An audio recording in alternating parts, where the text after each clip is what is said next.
नमस्कार दोस्तों, जेबी study point के यूट्यूब चैनल में आपका बहुत बहुत हार्दिक स्वागत और अभिनंदन करता हूं। मैं डॉक्टर देव कुमार, पीएचडी इतिहास, एक बार जीआरएफ 4 बार नेट पास। दोस्तों, यूजीसी नेट पेपर 1 की एक क्लास नंबर 281 है।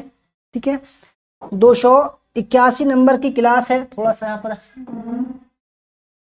281 नंबर क्लास है। ठीक है, और टॉपिक का नाम है संचार के प्रकार। संचार कह लो या कम्युनिकेशन कह लो या संप्रेषण कह लो। ठीक है, संचार के प्रकार का टॉपिक है, काफी अच्छा टॉपिक है। हर एक बार एक सवाल जरूर इसमें आता है।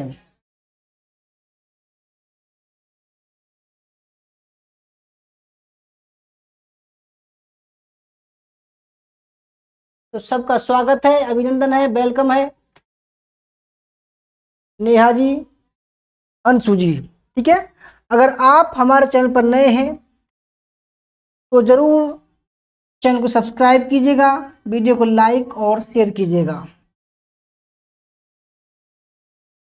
तो फ्रेंड्स, ये 4 पुस्तकें हमारी, आप इनको परचेज कर सकते हो। 20,000 सवाल है हिस्ट्री के, और जल्द ही हम पेपर 1 की भी लॉन्च करने वाले हैं। तो संचार के प्रकार की आज क्लास है। ठीक है, तो संचार के प्रकार 4 प्रकार हैं। ठीक है, उनमें हम फिर उनको एक्सप्लेन करेंगे अच्छे तरीके से। तो देखो, संचार आप जानते होंगे कि भाई अपने भावों का, विचारों का, ठीक है, कोई बातों का आदान प्रदान करना संचार कहलाता है। ठीक है, संचार हम कई प्रकार से करते हैं। ठीक है, तो वो जो प्रकार है, संचार के जो प्रकार हैं, उनका हम अध्ययन करेंगे। जैसे कि संचार होता है एक संबंधों के आधार पर संचार। ठीक है, संबंध के आधार पर संचार। दूसरा है चैनल के आधार पर संचार। ठीक है, नोट करते रहिएगा। उद्देश्य और शैली के आधार पर संचार। और चौथा है दिशा के आधार पर संचार। आज हम इन चारों को डिस्कशन करेंगे। बिल्कुल आप ये मान लीजिए कि अगर संचार के प्रकार में से एक सवाल आएगा तो आप उसे 101% करेंगे। ठीक है, 2 नंबर आपका मान लीजिए पक्का है। तो संचार के प्रकार जानना जरूरी है। तो दोस्तों, सबसे पहले हम बात करेंगे संबंधों के आधार पर संचार कितने प्रकार का होता है। ठीक है, तो वो संबंधों के आधार पर जो संचार है वो 4 प्रकार का होता है। समझते रहिएगा। ठीक है, एनके श्री जी वेलकम। तो देखो, अंत व्यक्तिक, इसको इंग्लिश में बोल सकते हैं इंट्रा पर्सनल कम्युनिकेशन। ठीक है, दूसरा है तो ये पहला जो है, ये वाला, ये है अव्यक्तिक।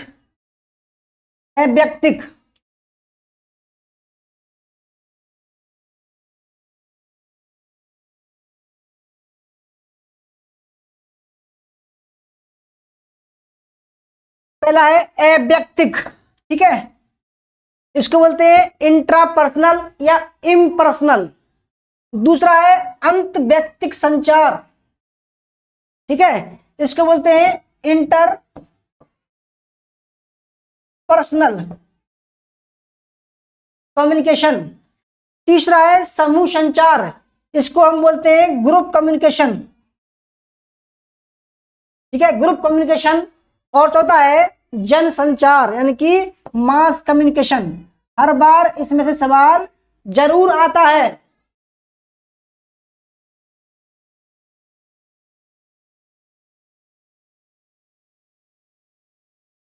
तो अब इन चारों प्रकार में से सबसे पहले हम अव्यक्तिक संचार के बारे में फुल डिटेल पढ़ते हैं। ठीक है, अव्यक्तिक। देखो, अव्यक्तिक के बारे में जाने तो इसका मतलब होता है आत्म विचार करना, यानी कि इसमें एक ही इंसान होता है और वो अपने मन में विचार कर रहा होता है, ठीक है। आत्म मंथन करता है, आत्म विचार करता है, या खुद से बात करता है या बड़बड़ाता है, तो उसको हम इंट्रापर्सनल या अव्यक्तिक संचार कहते हैं। समझ रहे हैं आप? खुद से बात करना, बड़बड़ाना, ठीक है, बुदबुदाना भी कह सकते हैं उसको, आत्म चिंतन भी कह सकते हैं, आत्म मंथन भी कह सकते हैं, स्वयं से बात करना भी कह सकते हैं, ठीक है। इसको बोलते हैं हम अव्यक्तिक या इंट्रापर्सनल कम्युनिकेशन, ठीक। अब इसको हम थोड़ा थ्योरी में पढ़ लेते हैं। जैसे कि मनुष्य द्वारा अपने आप से बात करने, यानी कि दिमाग में कुछ सोचने विचारने की प्रक्रिया को अव्यक्तिक संचार कहा जाता है। सोच विचार प्रक्रिया, भावनात्मक प्रक्रिया प्रतिक्रिया, ठीक है, दृष्टिकोण, मूल्य और विश्वास, स्व अवधारणा, अर्थों की रचना व उनकी व्याख्या इसी संचार के अंतर्गत आते हैं। तो आज से भूल मत जाना, अव्यक्तिक या इंट्रापर्सनल या इम्पर्सनल, इसको दोस्तों हम कहते हैं आत्म विचार करना, आत्म मंथन करना, बुदबुदाना, खुद से बात करना, ठीक है। ये कहा गया है अव्यक्तिक संचार, ठीक है। अब दूसरा जो संचार था, देखो जैसे आप देख सकते हैं एक आदमी है, तो ये साइलेंट तरीके से खुद से बात कर रहा है, ठीक है, क्वेश्चन सजेशन कर रहा है कि भाई मैं अगर ऐसा करूं तो क्या ये ठीक रहेगा या खुद ठीक रहेगा, खुद से बात करता है, ठीक है। सेल्फ टैप, खुद से बात कर रहा है, ये सेल्फ कन्वर्सेशन, खुद से जो है दोस्तों लगातार बात करता है, क्या सही रहेगा, क्या नहीं करूं है, ठीक है। तो सेल्फ टॉक को दोस्तों हम इंट्रापर्सनल कम्युनिकेशन कहते हैं। ये कई बार एग्जाम में आ चुका है, ठीक है। आइए अब बात करते हैं अंत व्यक्तिक संचार, यानी कि जहां पर दो या दो से अधिक लोग आपस में बात कर रहे हो, ठीक है, तो वहां पर क्या होता है, अंत व्यक्तिक या इंटरपर्सनल कम्युनिकेशन होता है। यानी कि देखो अव्यक्तिक संचार में आदमी खुद बात करता है, आपस में खुद से बात करता है, जबकि इंटरपर्सनल में दो आदमी होने जरूरी हैं, वो आपस में बात कर रहे होते हैं, ठीक है। यानी कि एक कहता है, दूसरा उसकी बात सुनता है, वो फीडबैक देता है, ठीक है, समझ रहे हैं आप।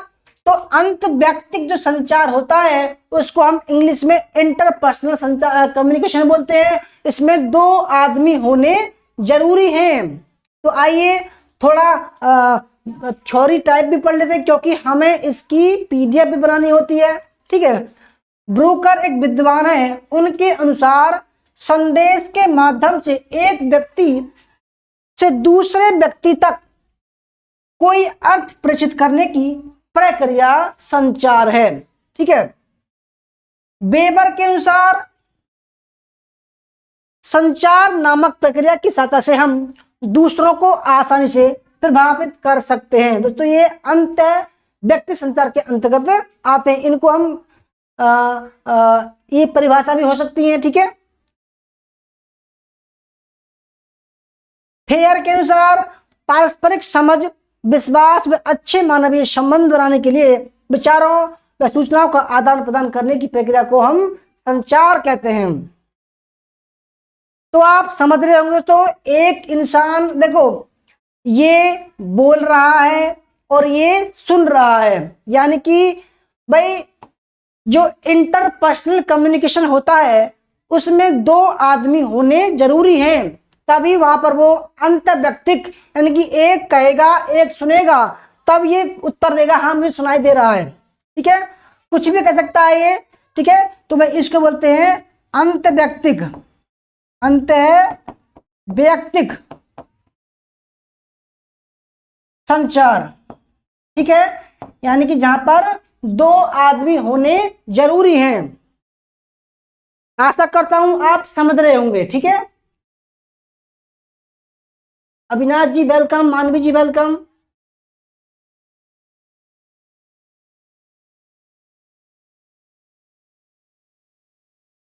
नेहा जी कर रही है सर 10 है ना सर, संचार 10 नहीं, संचार तो 4th यूनिट है।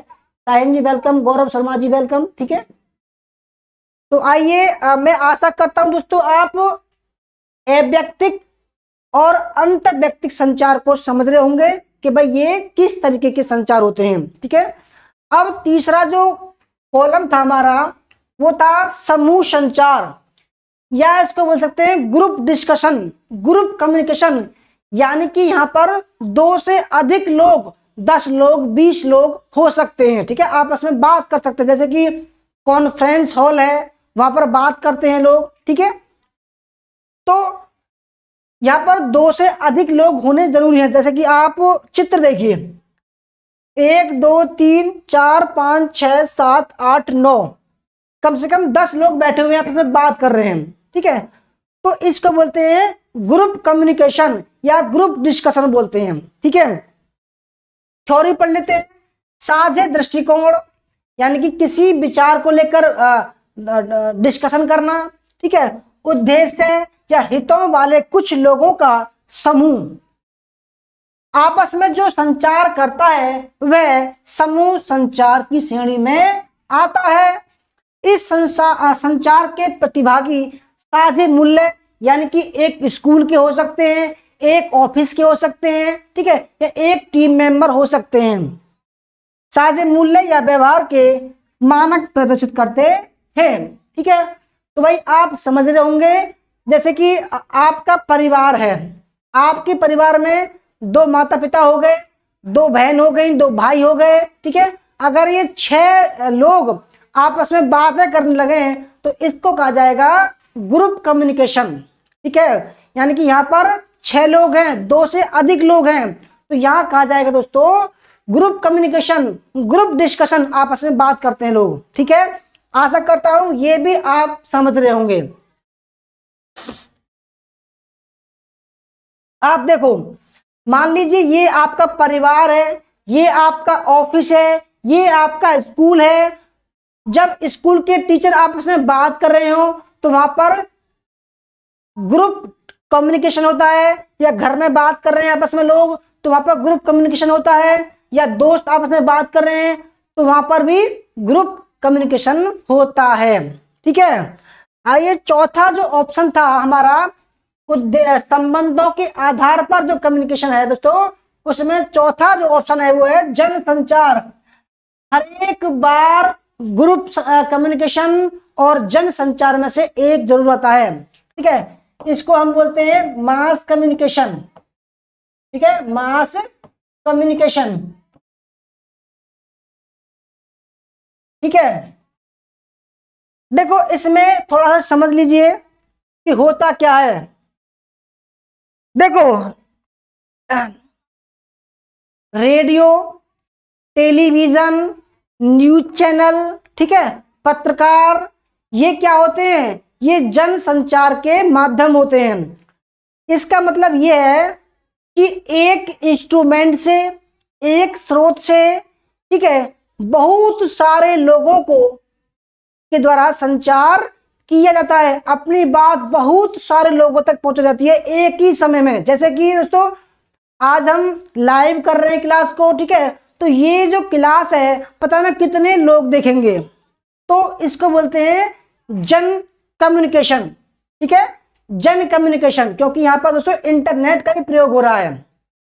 तो आप देख पा रहे होंगे सैटेलाइट के माध्यम से, ठीक है, क्योंकि टावर के माध्यम से, ठीक है, रेडियो के माध्यम से, टेलीविजन के माध्यम से, ब्रॉडकास्टिंग के माध्यम से क्या होता है, ये जन कम्युनिकेशन होता है। यानी कि एक ही स्रोत के माध्यम से करोड़ों लोगों तक बात पहुंचती है एक ही समय में। ठीक है, आप समझ रहे होंगे जन संचार क्या है। उनकी 1,00,000 2,00,000 लोग जो है एक ही बार में देखते हैं उस खबर को या संचार को।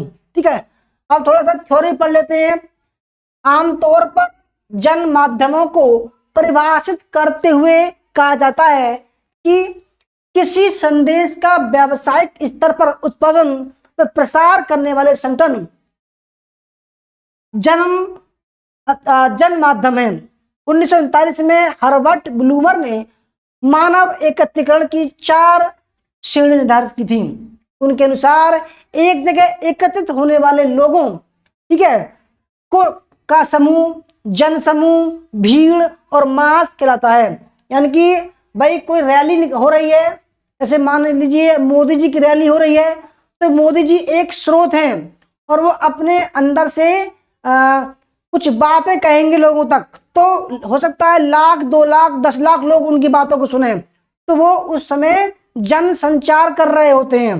ठीक है, कोई नेता हो सकता है दोस्तों, तो वो भी अगर रैली को संबोधित कर रहा है तो वो जन संचार करता है, ना कि वो अंत व्यक्तिक संचार करता है, ना वो अव्यक्तिक संचार करता है, ना वो ग्रुप संचार करता है, वो करता है जन संचार। एक ही समय में लाखों लोगों तक उनकी बात पहुंचती है। ठीक है, तो आप समझ रहे होंगे किसी भाषण, लेख, संकेत या व्यवहार के माध्यम से विचार, सूचना, संदेश इत्यादि का आदान प्रदान करना दोस्तों जन संचार कहलाता है। ठीक है, यह सूचना या विचारों को प्रभावशाली तरीके से दूसरों तक पहुंचाने के लिए सही शब्दों व संकेतों के चयन की तकनीक व कला है। तो आशा करता हूं जन संचार भी आप समझ गए होंगे। ठीक है, देखो आप बता दिया करो अगर कोई दिक्कत हो रही हो आपको कि नहीं समझ पा रहे हैं तो बता दिया करो।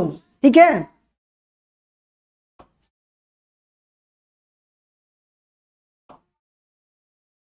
देखो यहां पर यू लिख रहा है, तो यानी कि कोई ब्रॉडकास्ट है, कोई इंसान बैठा हुआ है न्यूज चैनल में, जब वो जैसे कि आज तक हुआ, एनडीटीवी हुआ, जी न्यूज हुआ, ठीक है, माना ये यहां पर है, उसको कितने लोग देखते हैं दोस्तों एक ही समय में, तो उसको बोलते हैं जन कम्युनिकेशन, मास कम्युनिकेशन। ठीक है,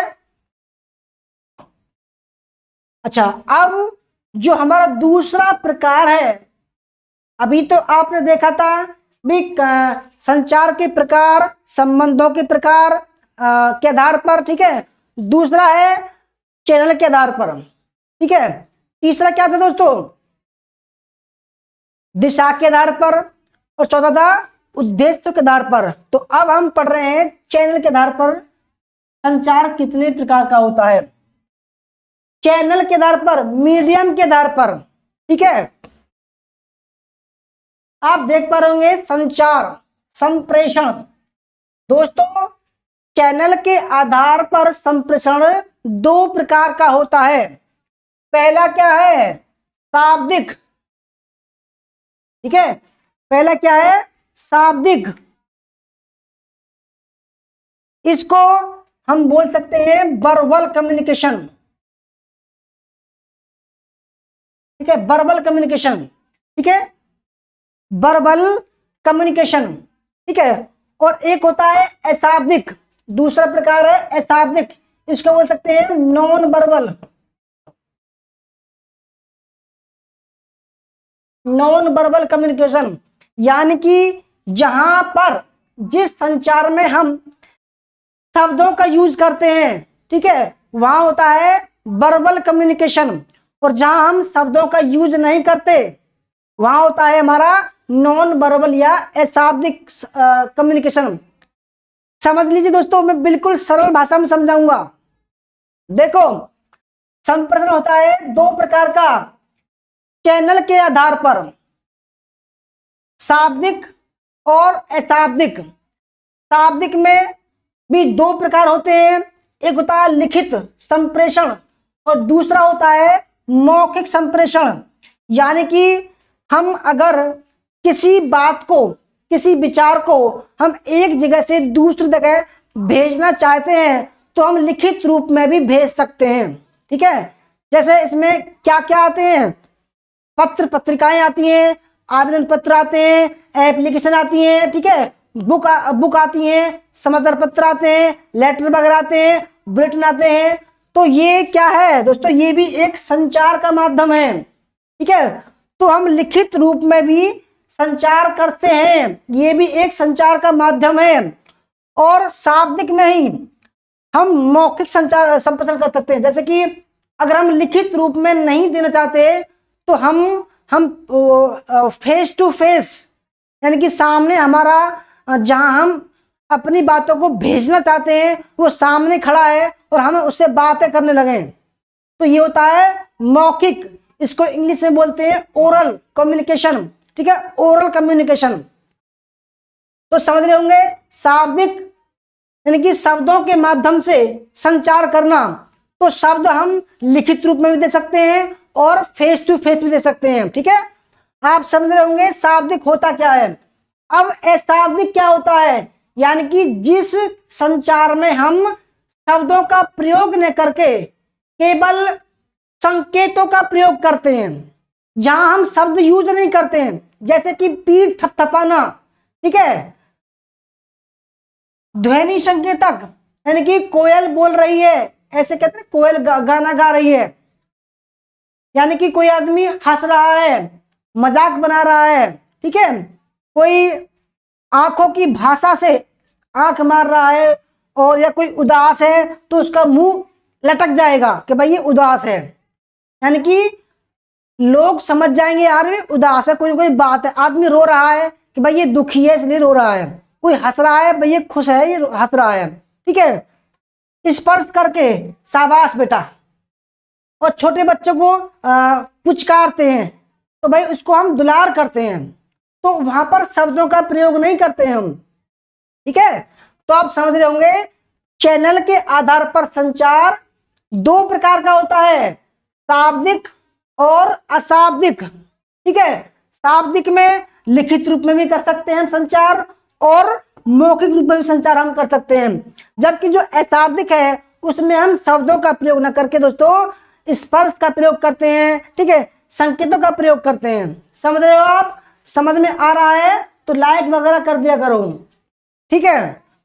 आगे बढ़ते हैं, संप्रेषण के प्रकार शाब्दिक और अशाब्दिक। शाब्दिक में लिखित और मौखिक, और अशाब्दिक में ध्वनि संकेत या बाणी संप्रेषण, चक्षु संपर्क, मुख मुद्रा संप्रेषण, स्पर्श संपर्क संप्रेषण, ठीक है। अभी मैंने बताया आपको।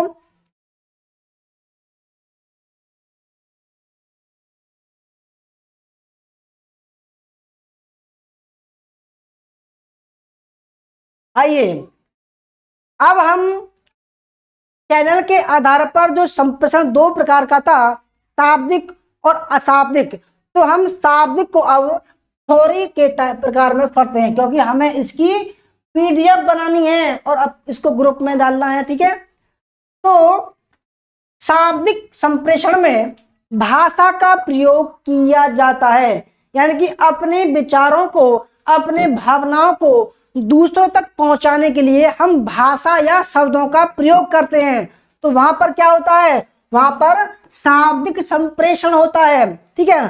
तो शाब्दिक संप्रेषण में भाषा का या शब्दों का प्रयोग किया जाता है। यह संप्रेषण मौखिक रूप में वाणी द्वारा, यानी कि अगर हम संचार लिखित रूप में न करके हम केवल फेस टू फेस बोलकर हम अपनी बात को किसी तक पहुंचाना चाहते हैं तो हम मुंह के माध्यम से भी पहुंचा सकते हैं, तथा लिखित रूप में हम शब्दों, संकेतों, विचार, भावनाओं आदि के द्वारा दूसरों के समक्ष प्रस्तुत करने के लिए प्रयोग किया जाता है शाब्दिक कम्युनिकेशन का, ठीक है।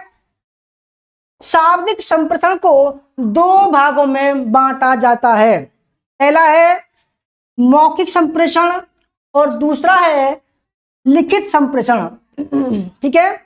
मौखिक को बोलते हैं ओरल कम्युनिकेशन और लिखित को बोलते हैं रिटन कम्युनिकेशन। दोस्तों जैसा मैं पढ़ा रहा हूं ऐसा ही आपके एग्जाम में आएगा, ठीक है।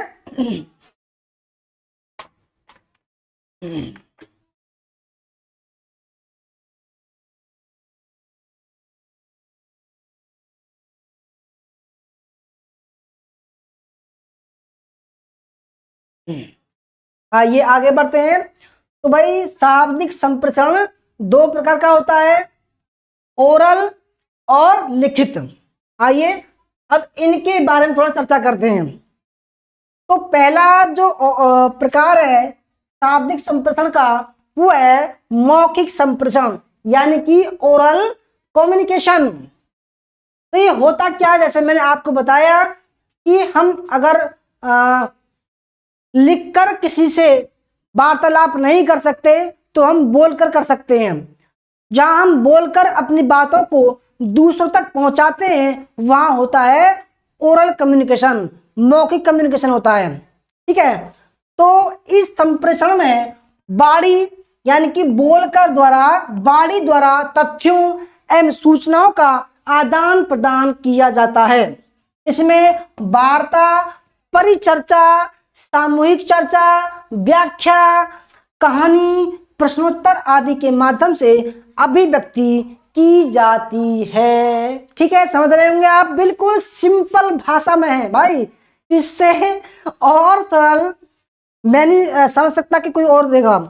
इसमें संदेश देने वाला तथा संदेश ग्रहण करने वाला दोनों ही परस्पर आमने सामने रहते हैं, यानी कि जहां पर हम मौखिक संप्रेषण करेंगे तो भाई जो कह रहा है और जो सुन रहा है वो परस्पर आमने सामने होंगे। ठीक है, तभी तो होगा मौखिक कम्युनिकेशन। ठीक है भाई, अगर कोई पास में बैठा हुआ है तो मैं लिखित रूप में थोड़ी दूंगा उसे कि भाई एक गिलास पानी दे दे, या तेरा नाम क्या है, मैं उसके पूछ सकता हूँ कि भाई तेरा नाम क्या है भाई, ये पूछ सकता हूँ ना।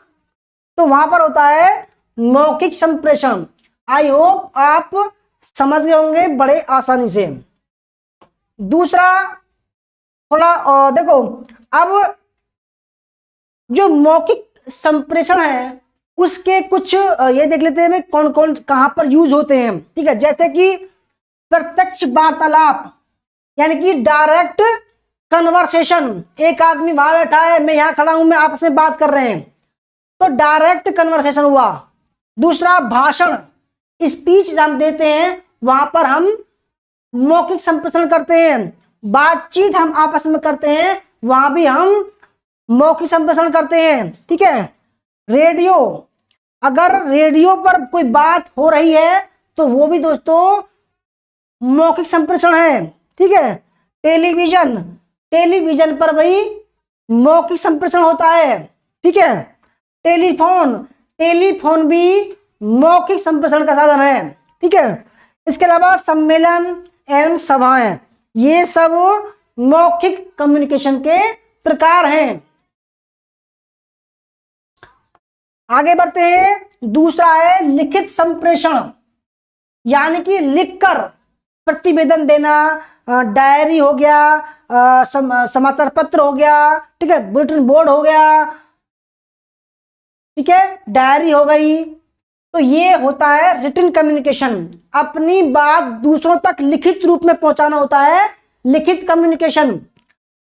इसमें संदेश देने वाला लिखित रूप में शब्दों या संकेतों के द्वारा इस प्रकार से संदेश प्रदान करता है कि संदेश ग्रहण करने वाला व्यक्ति उसकी भावनाओं को समझ सके। यानी कि इसमें कोई इंसान जिसको हम अपना विचार या शब्द कहना चाहते हैं वो हमारे पास नहीं होगा, कहीं दूर होगा, तब हम उसको लिखित रूप में देंगे।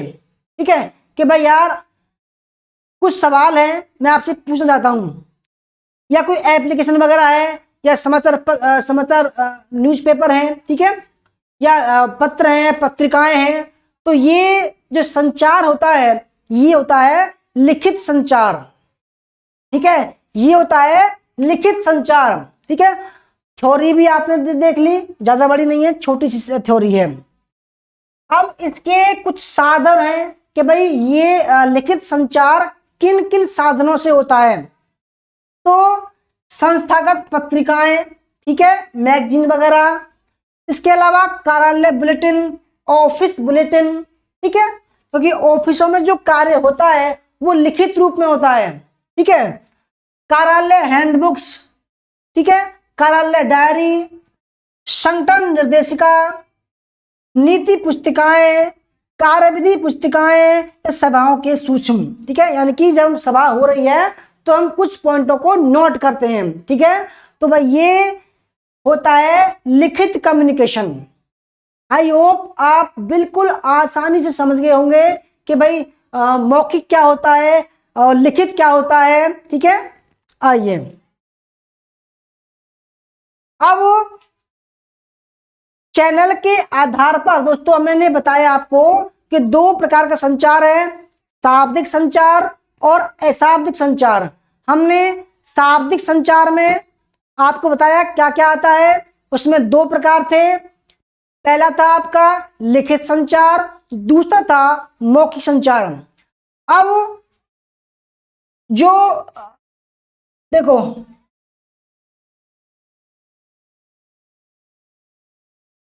ये सीन देख लो, चैनल के आधार पर संचार दो प्रकार का था, शाब्दिक, अभी हमने शाब्दिक पढ़ा था, अब बारी है अशाब्दिक की। ठीक है, अशाब्दिक संचार में क्या क्या आता है, जहां पर हम शब्दों का प्रयोग नहीं करते, केवल संकेतों का प्रयोग करते हैं, वहां होता है हमारा अशाब्दिक संचार। इसको बोलते हैं नॉन वर्बल कम्युनिकेशन। ठीक है, जहां पर शब्दों का प्रयोग नहीं करते हैं, केवल कुछ संकेतों का प्रयोग करते हैं। ठीक है, कुछ सिंबल्स का प्रयोग करते हैं।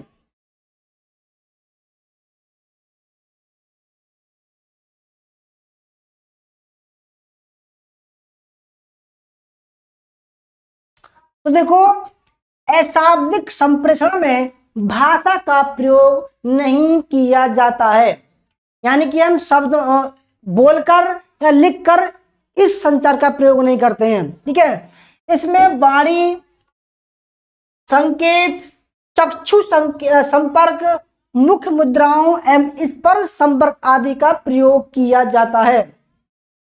ठीक है, तो सबसे पहले यानी कि इसमें कुछ प्रकार होते हैं, इसके अंदर भी कौन कौन से प्रकार के माध्यम से अशाब्दिक संप्रेषण किया जाता है। तो पहला है वाणी संप्रेषण। वाणी संप्रेषण में विचारों तथा भावनाओं की अभिव्यक्ति व्यक्तिगत रूप से अथवा छोटे छोटे समूह में आमने सामने रहकर वाणी द्वारा की जाती है। जैसे हाँ हाँ, हाँ हूं कहना। ठीक है, इतने कोई आदमी बोल रहा है हाँ इस तरीके से दोस्तों ये वाणी संप्रेषण होता है। सीटी बजाना कि भाई आदमी कोई खुश है, या थिएटर में हॉल में जाकर जो कोई सीटी बजा रहा है तो वो भी कम्युनिकेशन है कि भाई मजा आ रहा है। ठीक है, जोर जोर से बोलना, चीखना, मुस्कुराना आदि ये दोस्तों वाणी संप्रेषण होते हैं, ये अशाब्दिक होते हैं। ठीक है, आप समझ रहे होंगे। ये आगे बढ़ते हैं, दूसरा है मुख मुद्राएं एवं चक्षु संपर्क। ठीक है, ये भी अशाब्दिक संप्रेषण है। कक्षा में चक्षु संपर्क यानी कि आई टू आई कांटेक्ट, अगर टीचर दोस्तों बच्चों से आई कांटेक्ट नहीं करेगा तो बच्चे भी सही से नहीं पढ़ेंगे, तो वो भी एक कम्युनिकेशन है। बच्चे समझते हैं कि यार मास्टर जी देख नहीं रहे मेरी तरफ, तो मैं अच्छे तरीके से नहीं पढ़ूंगा।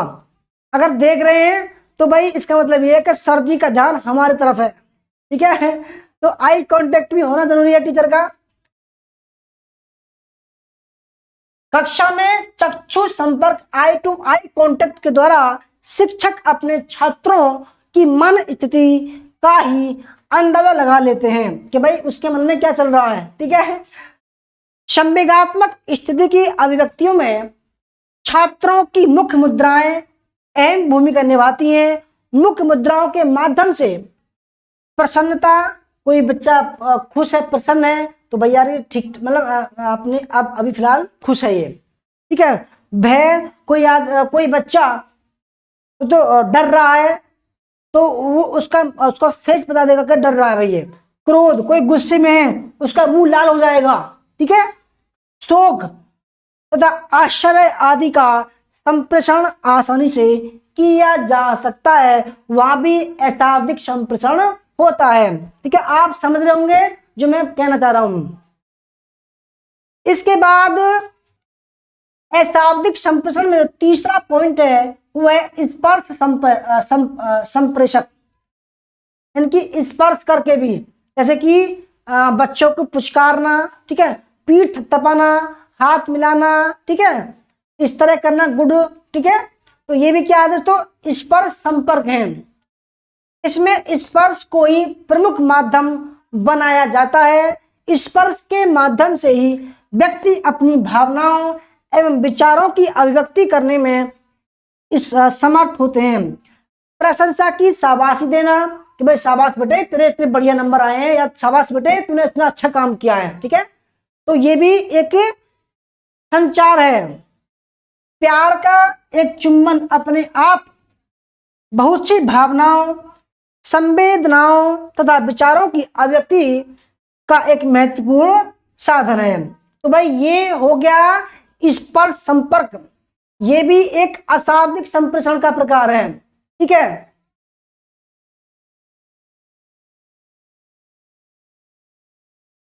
तो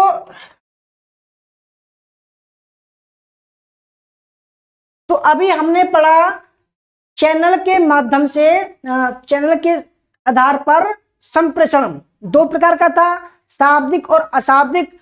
हमने शाब्दिक भी पढ़ लिया जो लिखित और मौखिक रूप में होता है, और अशाब्दिक भी हमने पढ़ लिया तो वाणी से होता है, स्पर्श मुद्राओं से होता है, संकेतों से होता है, ठीक है।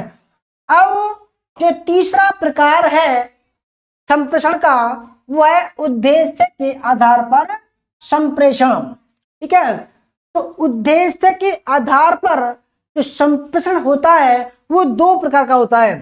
पहला औपचारिक, ठीक है, यानी कि फॉर्मल कम्युनिकेशन। दूसरा है अनौपचारिक, इनफॉर्मल। इनको भी जान लीजिए, कई बार एग्जाम में आ चुके हैं ये कि भाई फॉर्मल कम्युनिकेशन क्या है, इनफॉर्मल क्या है। तो आइए थोड़ा सा इनके ऊपर डिस्कशन करते हैं। आपको समझ में भी आ रहा है, नहीं आ रहा है, ठीक है।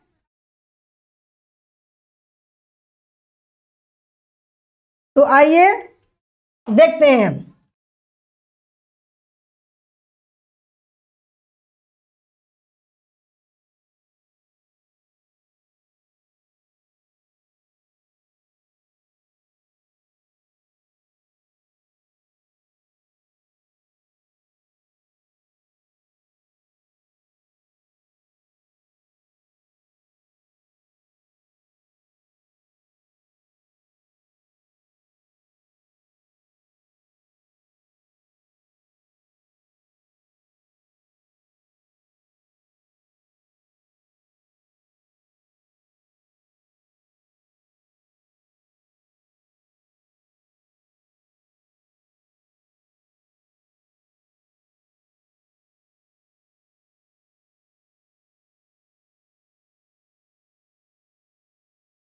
तो भाई सबसे पहला है औपचारिक संप्रेषण, यानी कि फॉर्मल कम्युनिकेशन को पढ़ते हैं, ठीक है। औपचारिक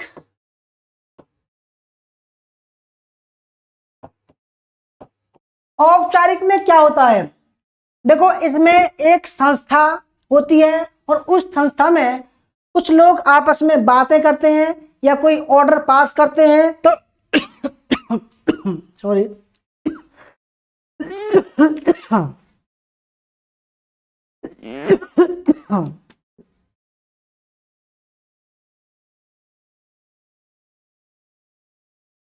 तो देखो औपचारिक संचार किसी संस्था में विचार पूर्वक स्थापित की जाती है। किसी व्यक्ति को किसको और किस अंतराल में सूचना देनी चाहिए, यह किसी संस्था में विभिन्न स्तरों पर कार्यरत व्यक्तियों के मध्य संबंधों को स्पष्ट करने में सहायक होता है।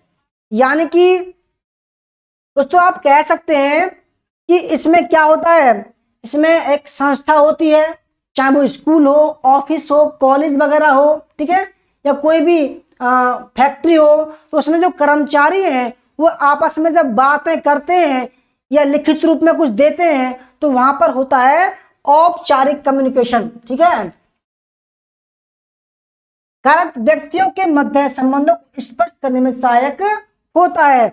औपचारिक संदेश वाहन के निर्माण व प्रेषण में अनेक औपचारिक संवाद अधिकांश लिखित होते हैं। यानी कि जब किसी संस्था में क्या दोस्तों ऊपरी अधिकारी और नीचे वाले अधिकारी को कोई सूचना दे रहा है तो लिखित रूप में होंगी, या कोई नीचे वाला अधिकारी ऊपर वाले अधिकारी को सूचना दे रहा है तो वहां पे सूचना कैसी होंगी, लिखित रूप में होंगी।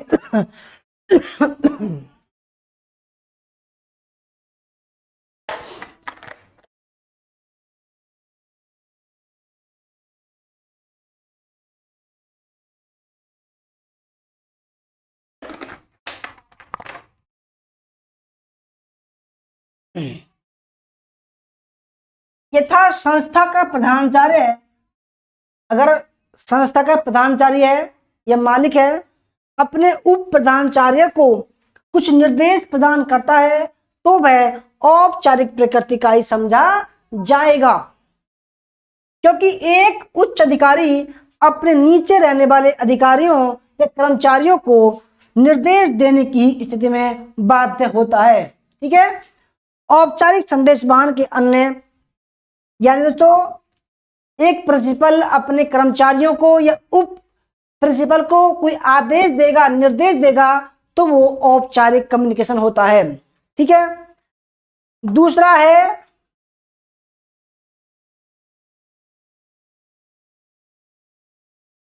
औपचारिक संचार, अधिकृत संचारकर्ता के द्वारा सही सूचना प्रदान की जाती है।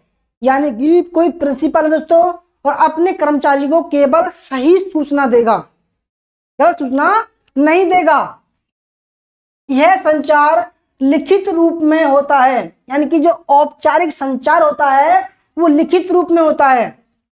इस संचार के द्वारा संचार की प्रतिपुष्टि होती है, यानी कि कोई प्रिंसिपल ने लिखित रूप में कुछ दिया कि भाई क्या इस बात से सभी सहमत हैं, तो दोस्तों स्कूल के सभी टीचर उस पर साइन करेंगे, हाँ हम सहमत हैं, तो ये प्रतिपुष्टि हो गई।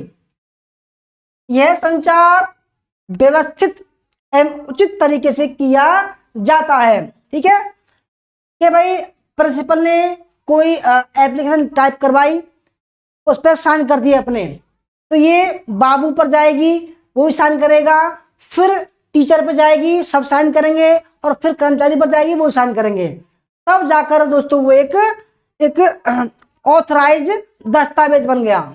ठीक है।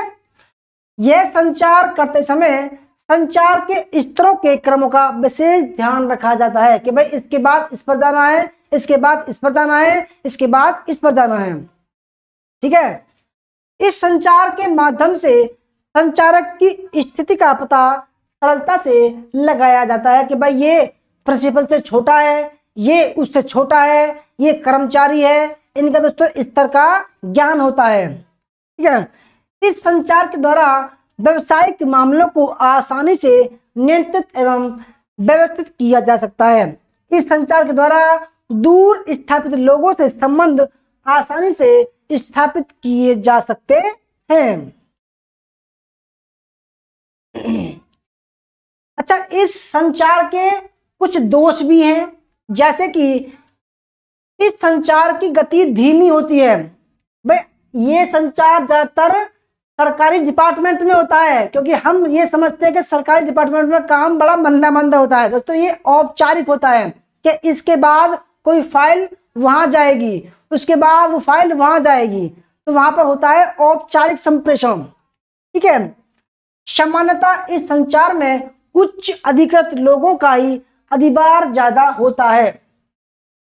इस संचार में स्वतंत्र एवं निष्पक्ष रूप से संचार की आलोचना नहीं की जा सकती है। इस संचार में नियमों का सख्ती से पालन किया जाता है, जिसके कारण संचार में लोचशीलता के अभाव के कारण बाधा उत्पन्न होने की संभावना हमेशा विद्यमान रहती है। ठीक है। जैसे दोस्तों कोई मुख्यमंत्री ने कोई ऑर्डर पास कर दिया, तो भाई वो जो ऑर्डर होगा धीरे धीरे नीचे तक आएगा। ठीक है। अब है अनौपचारिक संप्रेषण। ठीक है। यानी कि इनफॉर्मल कम्युनिकेशन।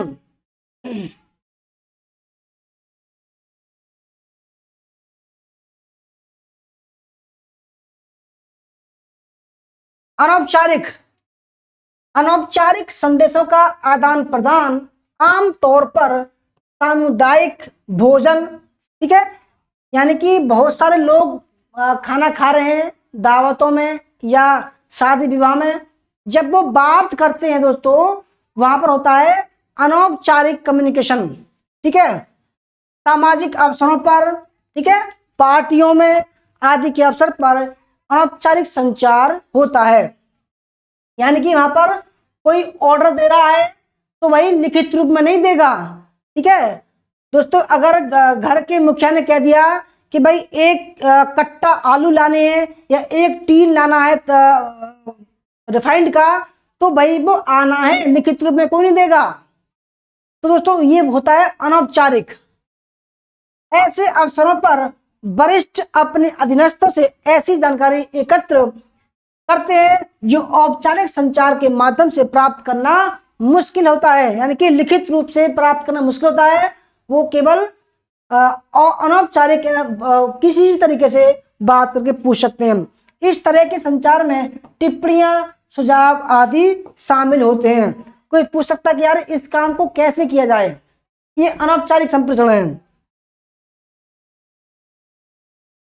अनौपचारिक संदेश वाहन इनफॉर्मल कम्युनिकेशन एक ही संस्था, संगठन, कार्यालय या कारखाने में काम करने वाले लोगों के मध्य बहुधा मैत्री, घनिष्ठता या समूह भावना के अनौपचारिक संबंध विकसित हो जाते हैं, जिन्हें उच्च अधिकारी रोक नहीं सकते। जैसे कि भाई कर्मचारी के लोग उनकी ऑफिस के लोग आपस में बात कर रहे हैं, ठीक है, कोई किसी से सुझाव ले रहा है, कोई किसी को सुझाव दे रहा है, तो ये होता है अनौपचारिक।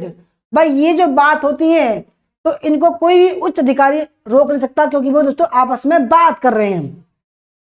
जब इन अनौपचारिक संबंधों के सहारे से कोई संदेश एक व्यक्ति से दूसरे, दूसरे से तीसरे, तीसरे से अगले, इसी प्रकार बहुत से लोगों के मध्य फैल जाता है, तो इस प्रकार के संप्रेषण को अनौपचारिक संदेशवाहन कहते हैं। कुछ लोग उसे अंगूरीकृत, यानी कि देखो अंगूरीकृत मतलब ग्रेप वाइन कम्युनिकेशन, इस तरीके से देखो, यानी कि यहां से कोई खबर इस तरह फैल गई, कहते हैं ना कि भाई कोई भी खबर आग की तरह फैलना, तो उसको बोलते हैं ग्रेप वाइन। आगे बढ़ते हैं दोस्तों। अब देखो जब हम स्टार्टिंग में थे तो हमने बताया था कि संप्रेषण के प्रकार 4 प्रकार होते हैं। पहला है संबंधों के आधार पर, दूसरा होता है उद्देश्य के आधार पर, तीसरा दिशा के आधार पर, और चौथा होता है आपका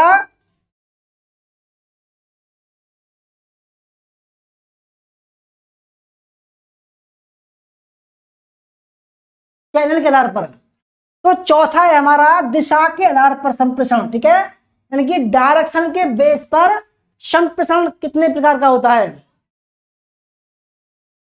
तो दिशा के आधार पर संप्रेषण 3 प्रकार का होता है। पहला है हमारा ऊर्ध्वाधर, यानी कि लंबवत, लंबवत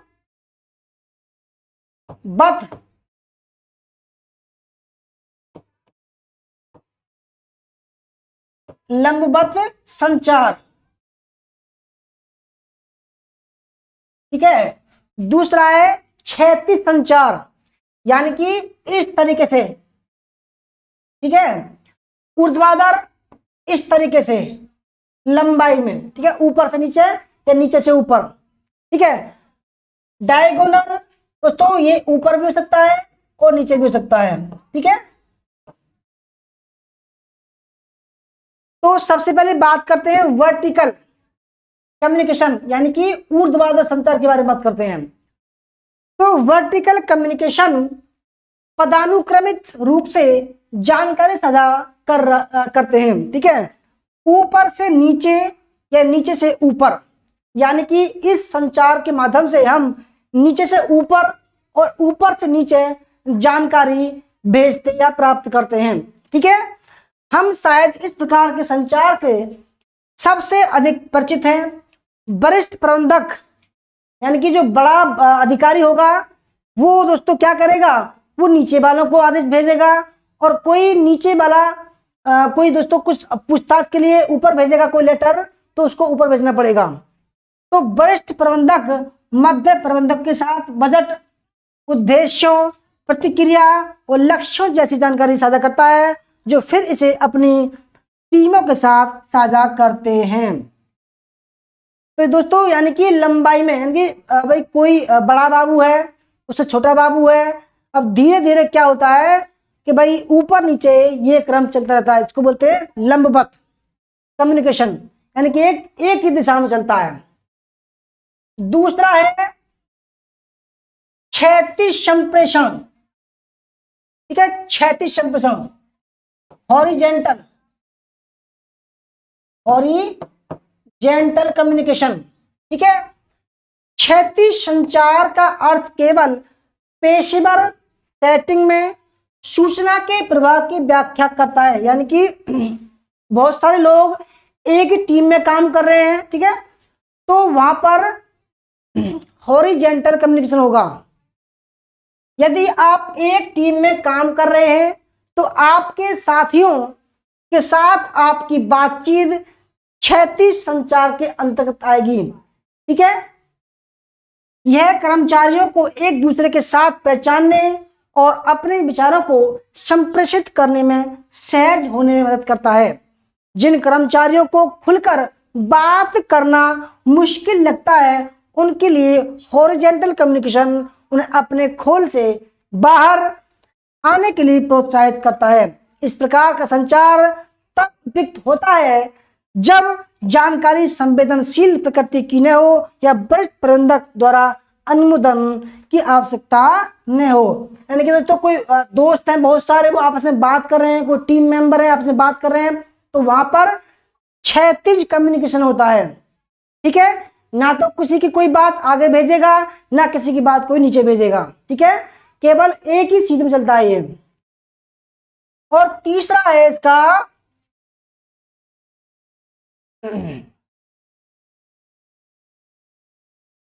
डायगोनल कम्युनिकेशन, डायगोनल। ठीक है, या इसको बोल सकते हैं हम विकर्ण संचार। उस संचार को संदर्भित करता है जो दोनों स्तरों और कार्यों या विभागों को पार करता है।